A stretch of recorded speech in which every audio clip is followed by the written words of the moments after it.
Hello guys, വൈഷ്ണവാണ്. റോന്ത് സിനിമ കണ്ടു.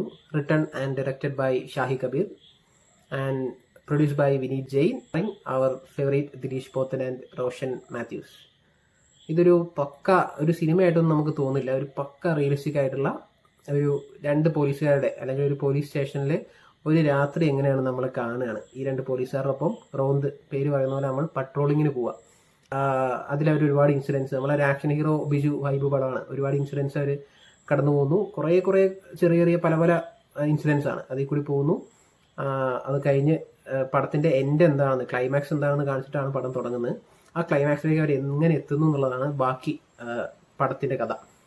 രണ്ട് പോലീസുകാർ, എക്സ്പീരിയൻസ് ആയിട്ടുള്ള പോലീസുകാരനായിട്ട് ഓഫ് കോഴ്സ് നമ്മുടെ ദിലീഷ് പോത്തൻ, പുള്ളിയുടെ കരിയർ ബെസ്റ്റ് പെർഫോമൻസ് ആണ് ഇതെന്ന് തോന്നുന്നു. ആൻഡ് ജൂനിയർ ആയിട്ടുള്ള ജസ്റ്റ് ജോയിൻ ചെയ്തിട്ടുള്ള പ്രൊഫഷണൽ ആയിട്ട് പോലീസുകാരനായിട്ട് റോഷൻ മാത്യൂസ്. രണ്ടുപേരും തമ്മിലുള്ള ഒരു കോൺഫ്ലിക്റ്റുകളും അവർ തമ്മിലുള്ള സീൻസൊക്കെ ഭയങ്കര കിടുവായിട്ട് എടുത്തിട്ടുണ്ട്. ആൻഡ് എനിക്ക് ഒരു നെഗറ്റീവ് തോന്നിയത്, ഈ റോഷൻ മാത്യൂസിന്റെ ക്യാരക്ടർ ആർക്ക് പല സ്ഥലങ്ങളിലും ഭയങ്കര ലൗഡായി പോയിട്ടുണ്ടോ എന്ന് എനിക്ക് ഡൗട്ട് തോന്നി. ഇപ്പോൾ പല സിറ്റുവേഷൻസ് വരുമ്പോഴും ഒരു സീനിയർ ആയിട്ടുള്ള ഒരു പോലീസുകാരനോട് ബിഹേവ് ചെയ്യുന്നതിനേക്കാൾ അപ്പുറത്തേക്ക് ശരിക്കുള്ളൊരു കേസിൽ ഒരു ജൂനിയർ ആയിട്ടുള്ള പോലീസുകാരൻ അങ്ങനെ അത്രയും ലൗഡായിട്ട് റോ ആയിട്ട് കുറച്ചധികം എക്സ്പ്രസീവ് ആയിട്ട് ബിഹേവ് ചെയ്യുമോ, അത്രയും കുറച്ച് റെസ്പെക്ട് കുറഞ്ഞ് ബിഹേവ് ചെയ്യുമോ എന്നൊക്കെ എനിക്ക് തോന്നിയായിരുന്നു.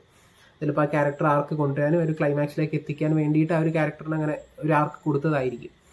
അപ്പോൾ അതിന് കുറച്ച് പലയിടത്തും ഒന്നും പീക്കായി പോയോ ലൗഡായി പോയോ എന്ന് തോന്നി. അതെന്താ ദിലീഷ് പോത്തിനൊന്നും ഒന്നും പറയാനില്ല, വേറെ ലെവലായിട്ട് ചെയ്തിട്ടുണ്ട്. ബാക്കി വരുന്ന എല്ലാ ചെറിയ ക്യാരക്ടേഴ്സ് ആണെങ്കിലും എല്ലാവരും പക്ക റിയലിസ്റ്റിക് ആയിട്ട്, നമ്മുടെ അരുൺ ചേട്ടനൊക്കെ ഉണ്ട്, for the people vibe.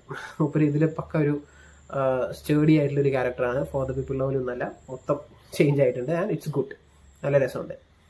So ഈ നായാട്ട്, അതേപോലത്തെ നമ്മുടെ ജോസഫ്, ഇലവിഴ പൂഞ്ചിറ, ആ ഒരു കാറ്റഗറി ഓഫ് ഫിലിംസിലേക്ക് എനിക്ക് തോന്നുന്നു പക്ക റിയലിസ്റ്റിക് ആയിട്ട് ഒരു പോലീസ് സ്റ്റോറി ചെയ്യാൻ വേറൊരു റീപ്ലേസ്മെന്റ് നമുക്ക് ഇല്ലാന്ന് തോന്നുന്നു മലയാളത്തിൽ. അത്രയും റിയലിസ്റ്റിക് ആയിട്ട് കിടിലനായിട്ട് ആ ഒരു കാറ്റഗറിയിലേക്ക് വെക്കാൻ പറ്റുന്നൊരു സിനിമ തന്നെയാണ് റോന്ത്.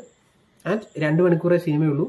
ആ പക്ക 2 മണിക്കൂർ നമ്മൾ എഡ്ജ് സീറ്റർ എന്നൊക്കെ പറയില്ലേ, നമുക്ക് ത്രില്ലടിച്ചിരുന്ന് ഇവരുടെ ഒപ്പം എന്താ പറയുക ട്രാവൽ ചെയ്യാം. നമ്മൾ സിനിമ കാണുകയാണെന്നല്ല, 2 പോലീസുകാരുടെ ജീവിതം നമ്മൾ എക്സ്പീരിയൻസ് ചെയ്യുക. അവരുടെ കൂടെ ഒരു രാത്രി നമ്മൾ അവരുടെ കൂടെ അങ്ങ് സഞ്ചരിക്കുക, അവരുടെ കൂടെ അങ്ങനെ നമുക്ക് കാണാൻ പറ്റുന്നൊരു പക്ക തിയേറ്റർ എക്സ്പീരിയൻസ് ത്രില്ലർ.